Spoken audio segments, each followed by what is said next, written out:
Bonjour à tous, je suis de retour avec pas mal de nouveautés qui je pense risquent de fortement vous plaire. Petite parenthèse par contre avant de rentrer dans le vif du sujet, parce que ça fait un petit moment que je vous ai pas fait de vidéo, mais en fait c'est tout simple. J'ai de très gros problèmes de focus avec mon appareil.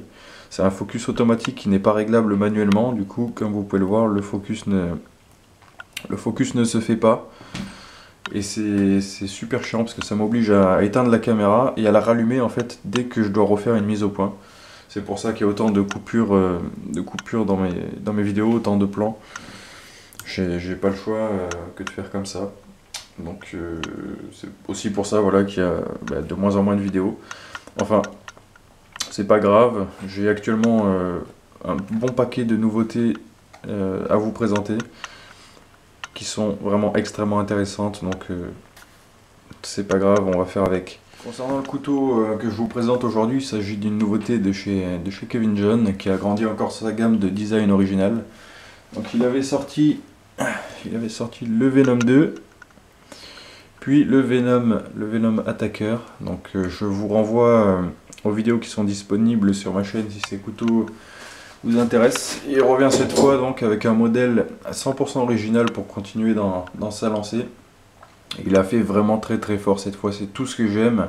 C'est très innovant en termes de design, de finition et de fonctionnalité. Donc on va découvrir ça tout de suite.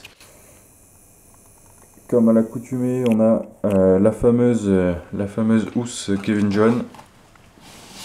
Donc tout simple, hein, la housse de protection de bonne facture. Il n'y a rien à dire de ce côté. Et on va découvrir le couteau. Voici le tout nouveau Kevin John Venom New Concept, qui existe en 3 finitions différentes. 3 anodisations sont disponibles. Donc vous avez un mélange de verre et de bronze. Vous avez celui-ci et vous avez une finition qui est en titane classique. Il me semble que c'est un microbillage. Donc j'ai acheté ce couteau à 230 €. Donc vous allez me dire, c'est un peu cher. C'est vrai que c'est plus cher que ce à quoi il nous a habitués par le passé, puisqu'on tapait plutôt dans les entre 130 et 180 maximum. Mais je peux vous garantir que chaque centime est totalement justifié. Et malgré le prix, il reste extrêmement attractif. Ça serait sûrement vendu, un couteau comme ça serait sûrement vendu 3 fois plus cher s'il était proposé par une marque américaine ou européenne, compte tenu des spécificités, je vous le garantis. Donc, comme vous l'avez remarqué, on est sur une construction en titane, avec des courbes, mais alors de ces courbes, et une anodisation qui, à mon goût, ça frôle le pornographique. C'est vraiment superbe. D'ailleurs, j'espère que le robot de YouTube ne censurera pas la vidéo pour contenu à caractère sexuel, ça m'emmerderait. Donc, comme vous pouvez le voir, on a un vrai travail au niveau de l'usinage. C'est superbe, parfaitement réalisé, vraiment magnifique. Au niveau du toucher, c'est extrêmement doux. On n'a pas des arêtes qui vont être tranchantes, donc très agréable. Et l'anodisation, alors l'anodisation, elle est d'une beauté. Je suis vraiment désolé, mais ma caméra et ma vieille lumière ne va, je pense, pas permettre de vous faire profiter à 100% du vrai rendu de cette anodisation. Mais vous pouvez sûrement remarquer avec les reflets de la lumière. Donc en fait, on a du bronze au sommet des arêtes et un violet dans le fond. Et c'est vraiment superbe parce que ça va vraiment contraster et changer selon l'angle de la lumière. Et c'est magnifique. Franchement 10 sur 10 à ce niveau, parce que ce soit pour l'originalité du motif ou l'anodisation qui est vraiment excellente. Deuxième chose, la visserie. Alors déjà en termes de design c'est un sans faute, hein. Franchement c'est original et le rendu est superbe, quoi. Ce triangle là, travaillé comme ça en 3 dimensions, on peut remarquer, on a les bords qui sont chanfreinés, quoi, enfin qui sont rabaissés, c'est superbe, ça lui va comme un gant. Donc on a un microbillage au fond de l'empreinte et tout le reste du pivot en fait est polysatin, donc ça fait qu'on obtient un contraste vraiment très très intéressant. D'ailleurs je pensais après l'avoir vu en photo, avant de l'avoir en main, que je pensais que les contours du pivot étaient noirs. En fait non, c'est simplement une histoire de jeu de lumière. C'est vraiment magnifique. Vraiment super pivot. Là par contre, le point sur lequel ça va pêcher, vous vous en doutez bien, c'est en termes de praticité quoi. Vous vous doutez bien que pour dévisser ce genre d'empreinte, c'est galère. C'est d'ailleurs pour ça que le couteau ne sera pas démonté dans cette vidéo là, en attendant que je règle le problème d'outil, le temps que je trouve un truc qui convienne pour démonter ça sans le ruiner. Donc on va passer maintenant au backspacer. Donc comme vous pouvez le remarquer, on est sur un backspacer en titane qui est monté flottant. Donc encore un bon point au niveau de la recherche esthétique. Et backspacer qui peut-être aurait vaguement une forme de tête de serpent à ce niveau, je sais pas, hein, c'est peut-être mon imagination qui pousse la chose un petit peu loin. Mais enfin ça coïnciderait pas mal avec le nom du couteau. Donc pourquoi pas, c'est à souligner. Un passage pour la dragonne qui est intégré dans le backspacer. Donc on a de plus en plus de couteliers qui font ce genre de montage. Moi je trouve ça quand même bien plus agréable, quoi. Ça évite d'avoir un trou disgracieux dans les plaquettes. Là c'est parfaitement intégré, c'est discret et ça gâche vraiment pas l'allure du couteau. Donc très bon point. Donc on va passer à l'autre côté et c'est là où ça devient vraiment très intéressant. On va commencer par le clip ceinture. Voilà, clip ceinture. J'adore la forme, c'est vraiment super bien travaillé et ça reprend les caractéristiques des clips du coutelier Tote Bug avec la fameuse bille en céramique qu'on peut apercevoir. Donc en fait c'est une bille qui permet tout simplement d'avoir un clip qui va être très agréable à utiliser puisqu'il va avoir un très bon maintien en poche et qui limitera l'usure des pantalons tout simplement. On a un usinage qui est dans la plaquette pour avoir un petit logement pour la bille et pour augmenter la rétention. On va maintenant directement passer à la lame et on reviendra sur une des particularités du frame lock plus tard. Au niveau de l'ouverture, ça se passe uniquement par flipper. On pourrait penser que la gorge que vous pouvez apercevoir peut servir de thumb stud, mais c'est pas le cas, hein. Je préfère vous prévenir. C'est une ouverture qui est exclusivement par flipper. D'ailleurs le flipper est vraiment très bien proportionné, je trouve. Ça ne vient pas du tout gâcher le design. Forme simpliste et qui remplit parfaitement son rôle. On a un grip qui est usiné sur le dessus. Si le focus veut bien, voilà. Très sympa, hein, tout simple. Et voilà la lame. Superbe lame, voilà pourquoi j'adore ce couteau. Ils ont réussi à faire se marier en fait et à mélanger le style très classique du drop point, très simpliste à la base, avec cette gorge là qui est plutôt orientée tactique. Et c'est vraiment superbe. On a une finition tirée en long, un satin tiré en long pour la lame. Alors ça c'est vraiment surprenant parce qu'elle est faite à la main. Et ça fait vraiment très plaisir de voir ce genre de finition qui est normalement réservé au monde du custom assez onéreux. Et là cette marque arrive encore une fois à nous en faire profiter. Donc c'est excellent. Le tiré est superbe, le tiré est vraiment magnifique. La caméra risque d'avoir un petit peu de mal à vous retranscrire ça, mais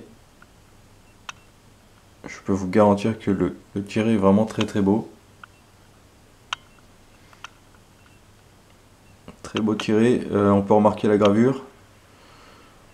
Venom New Concept, le nom du couteau.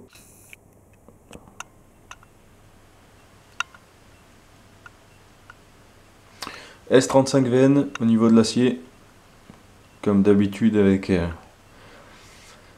Kevin John. Et finalement en fait le grind n'est pas si simple que ce qu'on pourrait le croire à première vue. Il n'est pas si simple que ce qu'il y paraît, hein. On pourrait croire que le dos de lame est simplement arrondi comme un drop point classique, mais en fait c'est pas du tout le cas. On a un grind, on peut le remarquer en fait quand on regarde de plus près, et en fait qui est assez subtil et qui comporte plusieurs niveaux, plusieurs différences. Donc on peut voir que ça commence là. Le focus veut bien se faire. Ici, on peut voir qu'on a un autre niveau qui se rabaisse. Et sur la pointe, ici à ce niveau. Donc on a plusieurs niveaux. Ici un arrondi. Ici ça part comme ça et là hop, ça redescend un petit peu. C'est très très subtil. Et c'est ça qui va participer à donner cette lame finalement assez particulière. Très agréable à l'œil. Pour vous apporter un petit peu plus de précision au niveau de l'épaisseur de lame, on est sur du 4 mm 20 à peu près d'épaisseur. Et sur le fil 0,65, 0,55, 0,52, 0,55 et sur la pointe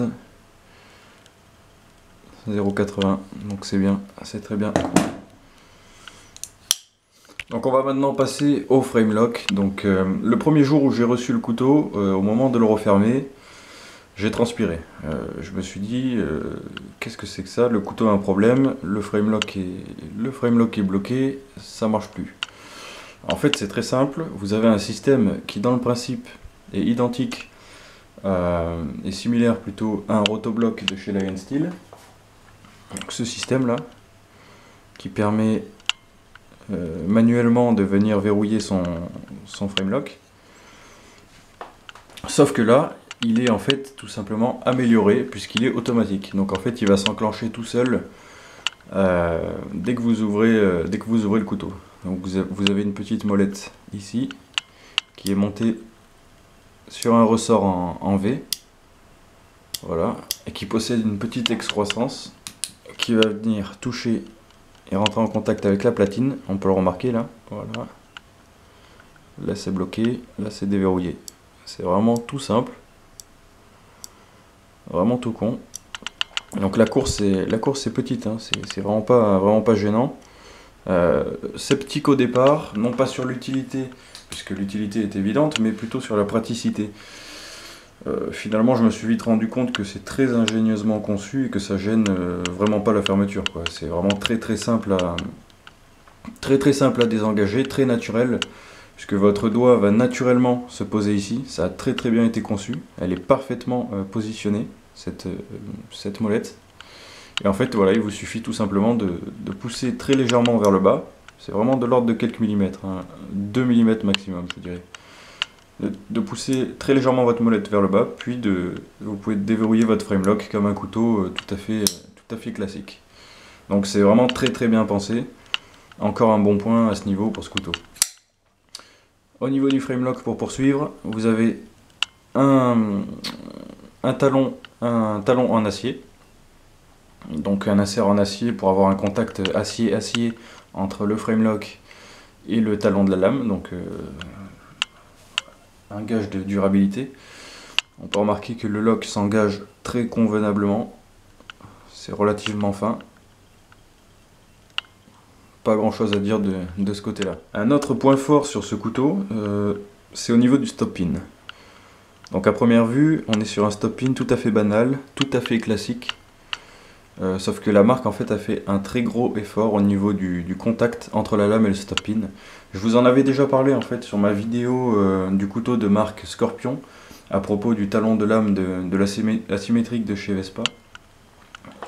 Et comme vous pouvez le voir en fait, la découpe de la lame qui vient accueillir le stop pin, elle n'est pas plate comme sur 95% des autres couteaux du marché, mais arrondie, de manière à ce que le contact entre la lame et le stop pin se fasse sur toute la surface. Donc ça permet une meilleure répartition des forces, une plus grande durabilité, contrairement à la découpe plate classique qui va faire contact uniquement sur un tout petit point très concentré.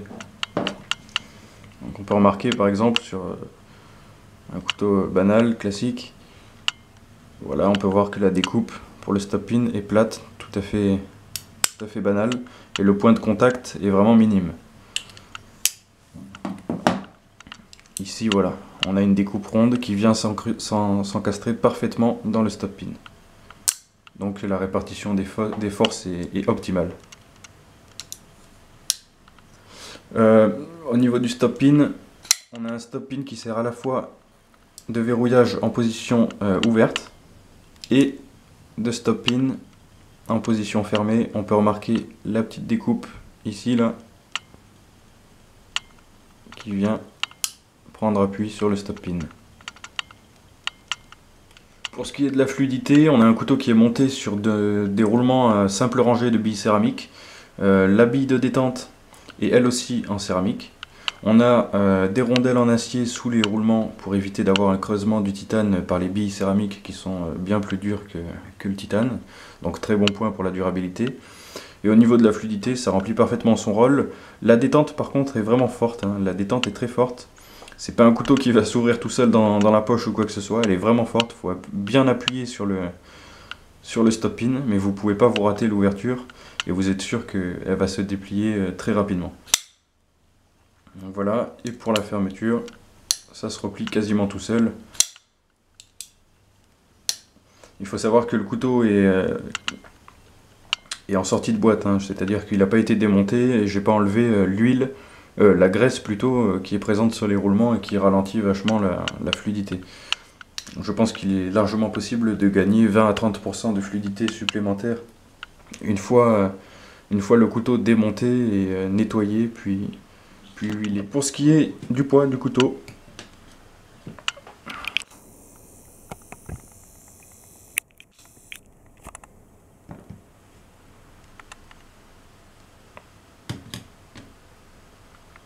« 156 grammes », donc ça peut paraître important, mais finalement pas du tout. Quand on prend en compte le fait qu'on ait une lame aussi épaisse, un manche entièrement en titane et un couteau aussi gros, parce qu'il est quand même assez impressionnant, on peut voir par rapport à ma main, quand même assez balèze, on doit être sur du 13-14 cm fermé, c'est sur un bon gros pliant. Donc finalement, le poids ne gêne absolument pas, mais alors vraiment pas. On ne le ressent pas du tout en main, et d'ailleurs, il est extrêmement bien, le poids est extrêmement bien réparti. On peut remarquer que vous avez autant de poids à l'avant qu'à l'arrière, quoi. C'est vraiment parfaitement conçu et super agréable dans la main. Au niveau des plaquettes, elles sont totalement et entièrement ajourées en interne. On peut remarquer là, ici, ici, pareil de l'autre côté. En fait, ils ont vraiment ajouré tout ce qu'ils ont pu, quoi, hein, pour gagner tous les grammes possibles. Au niveau de la prise en main, c'est vraiment très bon. Le manche est assez grand, ça conviendra à toutes les mains, même les plus charnues. Il n'y a pas de souci à ce niveau, on peut remarquer les courbes qui sont parfaitement calculées pour que le couteau vous tombe vraiment bien en main.